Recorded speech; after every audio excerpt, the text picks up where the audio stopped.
I like to backpack into remote areas and camp. It was something I picked up in my 30s and really grew to love. I've climbed up mountains, canoed down rivers, hiked through forests, and camped in areas where humans may have never laid a tent before. One of the last trips I took was around this time of year and this kind of weather. The skies were gray, the leaves were crisp and crinkled with each step through the woods. My friend and I found a small clearing and set our tents up around dusk. We performed our normal camping duties, gathering firewood, setting up our rain covers in case the weather turned, and got a nice fire going. The temperature was dropping fast. You could feel it in the air. That particular cold that settles into your bones when the sun disappears behind the tree line. We stayed close to the fire, feeding it, watching the flames push back against the encroaching darkness. We put on our headlamps and surveyed the area around our camp, and came upon an old, ruined cottage. You could barely tell it was a home by this point. The last occupants must have left 50 years ago or longer. The wood was darkened with age, and a light breeze would topple the whole thing to the ground. We looked through the broken panes of glass, and there were some leftover items. Lanterns, an old broken bed frame, broken dishes and the like. It looked particularly spooky through the night air and our headlamps. I remember feeling uneasy standing there. Something about abandoned places. They hold on to something. A heaviness, like the walls remember the people who left. My friend felt it too. Neither of us wanted to linger. We took one last look through those jagged window frames and headed back. We returned to our camp and sat by the fire. The wind rustled the leaves and unseen forest creatures rustled in the bushes. Eventually, we turned in for the night. The air was very cool, but my sleeping bag was very warm. I had boiled some water and placed it in a container and put it in my sleeping bag, an old trick for cold weather camping. I fell asleep, touching my toes against the warm water bottle. I was awakened in the darkness of night, unclear of what broke my slumber. I sat completely still as my eyes tried to focus on the shape of my tent around me. The moonless night made it impossible to see a foot in front of my face. I heard noises outside of my tent. Initially, I thought it was an animal coming to sniff for food, but I heard the noises coming from all directions. I could hear twigs snapping, leaves rustling, and guttural sounds from whatever creature, living or dead, that made its way through our camp. My heart was pounding now. I tried to control my breathing, tried to stay quiet. The sounds weren't random. They were deliberate, methodical, like something, or multiple somethings, were searching the area, moving in a pattern around our tents. I felt around me for my headlamp. I sat for a moment and thought, was it best if I just laid there and hoped for the noise to stop? What if I draw the attention of whatever or whoever was outside my tent? My hand was shaking when I finally gripped the headlamp. I could feel the cold sweat on my forehead despite the chill in the air.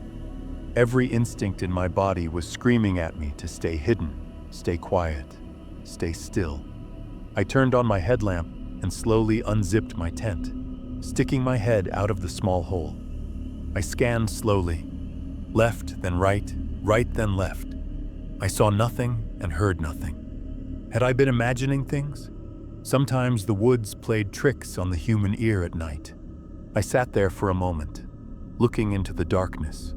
My headlamp punctured the night, until the light was consumed by the surrounding darkness. The silence was almost worse than the sounds. It was too quiet now, like everything in the forest was holding its breath, waiting. I turned off my lamp and went back to sleep. Or at least, I tried to sleep. I lay there in the darkness, listening. Every small sound made me tense. Every rustle of fabric, every shift of the tent in the breeze. My mind wouldn't shut off. I kept thinking about that ruined cottage, about how isolated we were, about how far we'd have to run if something was out there. I awoke again to the noises, even closer this time. I sat still, somewhat paralyzed by fear. The sounds were right outside my tent now. Something was moving around it, circling it. The twigs snapping were louder, the rustling more deliberate. Those guttural sounds, closer. I could hear what sounded like heavy breathing, or maybe it was just the wind. I couldn't tell anymore. My own breath was shallow, rapid. I pressed myself flat against my sleeping bag, trying to make myself as small as possible. The footsteps, because that's what they sounded like now, footsteps, moved around the perimeter of my tent. Slow, heavy. I could almost feel the weight of them through the ground. And then, they stopped, right outside the tent door, right where I'd unzipped it earlier. I held my breath. Seconds stretched into eternities. I waited for the zipper to move, for the tent flap to open, for something to reach inside. But nothing happened. The sounds eventually moved away, fading back into the darkness of the forest. But I didn't move. I couldn't move. I just lay there, frozen, until the first hint of light began to creep across the sky. I laid in my tent until the slightest tinge of dawn appeared. I got out of my tent and saw a group of 40 turkeys. It was just turkeys. The end. But you know what? Turkeys roost at night. They fly up into trees and they stay there until morning. They don't wander around in the darkness. They don't circle campsites in the middle of the night. So what exactly was walking around my tent that night? What was heavy enough to make those sounds? What stopped right outside my tent door and just waited? I packed up quickly that morning. My friend said he'd slept through everything, hadn't heard a thing. Lucky him. We never went back to that spot. And I've never quite felt the same way about camping alone in remote areas since.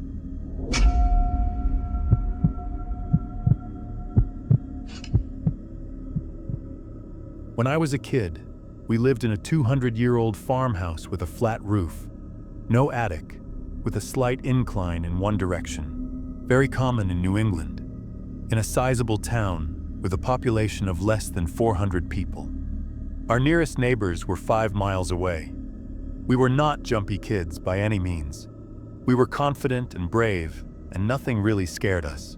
But one night my parents went out, leaving me and 2 of my 4 sisters at home alone. I was around 12.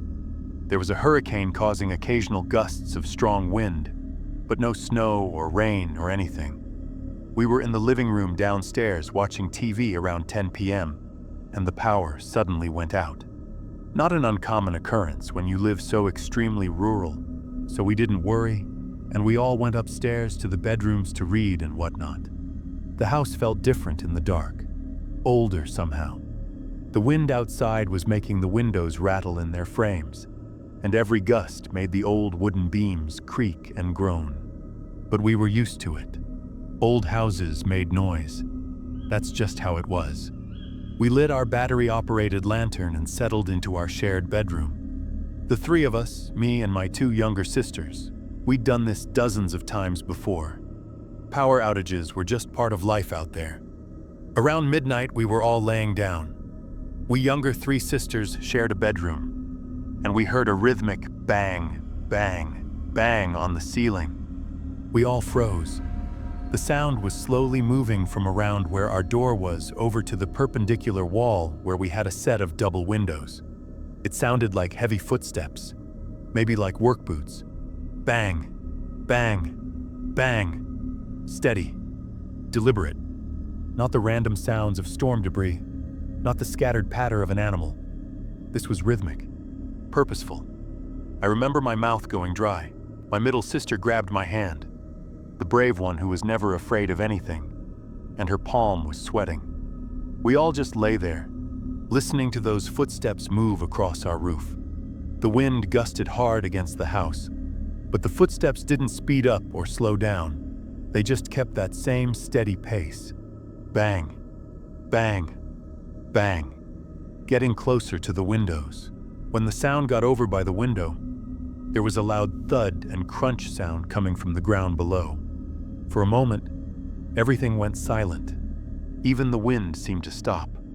We just stared at each other in the darkness, our eyes wide, not sure if we should move or speak or scream.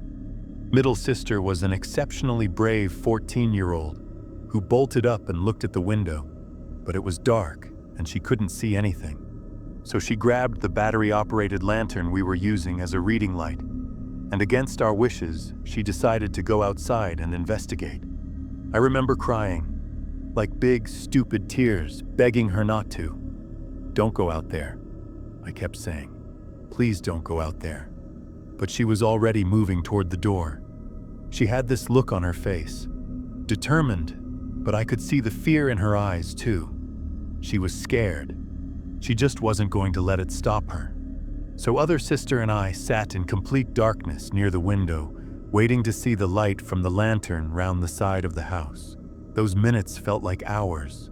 We pressed our faces against the cold glass, searching for that light. The darkness outside was complete.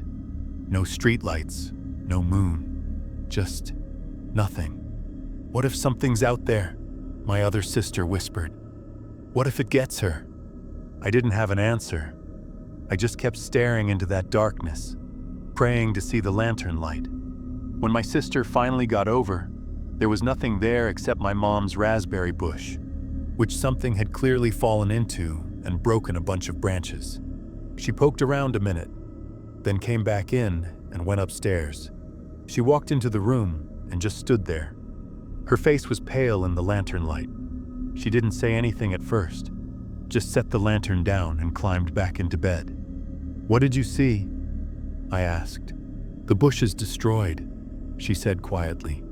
"Something heavy fell into it, really heavy." None of us said a word to each other until our oldest sister came home, about an hour or so after we heard the commotion on the roof. When she walked in, we all started talking at once, trying to explain what we'd heard.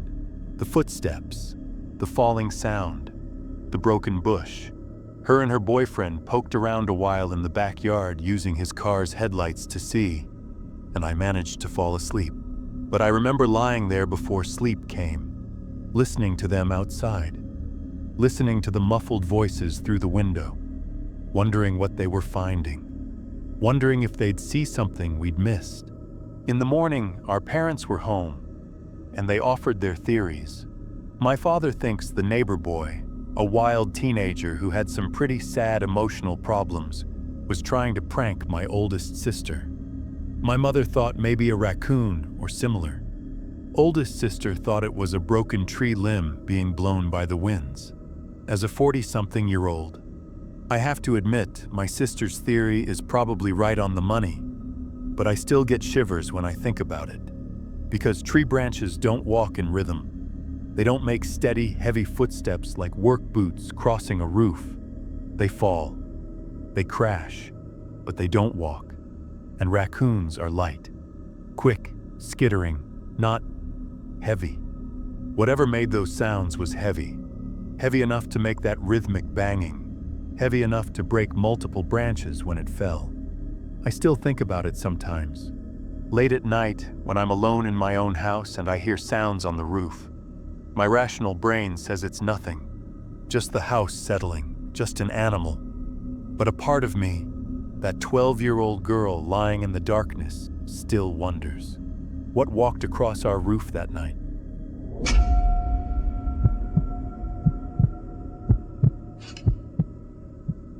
While at uni, my friends and I ran out of booze. Hardly any shops were open because it was late on, so the only option was to walk the mile or so to the nearest 24-hour supermarket. Between the supermarket and the dorms we lived in was just row after row of suburban houses, which all looked the same. The night was clear, maybe a bit chilly, but nothing unusual. We were laughing, joking around, just enjoying the walk. We'd done this walk probably a dozen times before. We knew the route by heart. As we were walking down one road, we passed a field with a large campfire and some people riding horses around it. There were people playing musical instruments, and general sounds of a good time going on. The horses and fire and the lanterns which were dotted about gave it a very old-fashioned feel.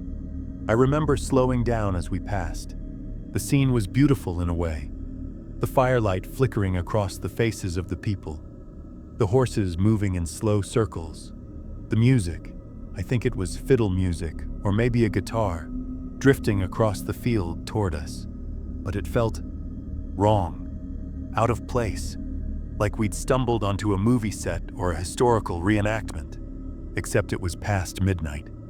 Who does that kind of thing past midnight on a random weeknight? Should we check it out? One of my friends asked. Nah, I said. Let's just get the booze and head back. But I kept looking over my shoulder as we walked away. The scene stayed with me, burned into my mind. The way the lanterns swayed slightly in the breeze. The way the horses moved in perfect circles around the fire. The way everything looked like it belonged to a different time. Maybe 5 minutes after passing the field, now walking past houses again, one of my friends commented on how weird and out of place that gathering of people had been. My other friend and I had been thinking exactly the same thing, so curious. We turned around and walked back to find out exactly what was going on. Let's just ask them what they're doing, my friend said. Maybe it's some kind of event or something. We retraced our steps. It had only been 5 minutes. The field should be right there. There was nothing there. Not just no people or horses.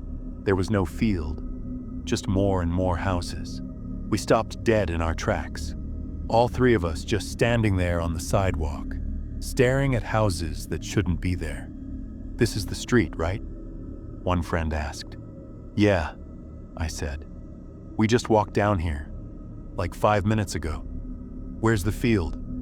We stood there in silence, trying to make sense of it. The houses in front of us were clearly established. They had driveways, gardens, cars parked outside, lights on in some windows.